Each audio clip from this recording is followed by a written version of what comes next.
மக்கள் தொகை அடிப்படையிலான மறுசீரமைப்பு என்பது தமிழ்நாட்டிற்கு மட்டுமல்ல, ஆந்திரா, கர்நாடகா, கேரளா, பஞ்சாப், ஒடிசா, மேற்கு வங்கம், ஹிமாச்சல், உத்தரகண்ட், வடகிழக்கு மாநிலங்களும் பலத்த சேதத்தை ஏற்படுத்த வல்லது என்பதை உணர்ந்து அனைத்து கட்சி கூட்டத்திற்கு ஏற்பாடு செய்திருக்கும் மாண்புமிகு தமிழ்நாடு முதல்வர் திரு மு.க. ஸ்டாலின் அவர்களுக்கும் தமிழ்நாட்டின் பிற கட்சிகளையும் நான் மனதார பாராட்டுகிறேன்.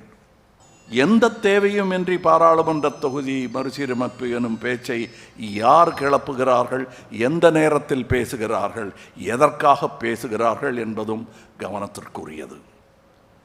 மாநிலங்கள் உரிமைகளில் தலையிடுவதும், வருடாந்திர பட்ஜெட்டில் தேர்தல் வரவிருக்கும் மாநிலங்களுக்கு மட்டுமே அதிக நிதி ஒதுக்குவதும், தமிழ்நாட்டிற்கான நியாயமான நிதி பகிர்வை மறுப்பதும், பேரிடர் காலங்களில் நமது கூக்குரலுக்கு செவி சாய்க்காததும், மும்மொழி கொள்கை எனும் பெயரில் ஹிந்தியை திணிப்பதும், எம் பேச்சை கேட்டால்தான் நிதி தருவேன் எனும் மிரட்டுவதும் ஒரு ஒன்றிய அரசின் செயலாக தெரியவில்லை.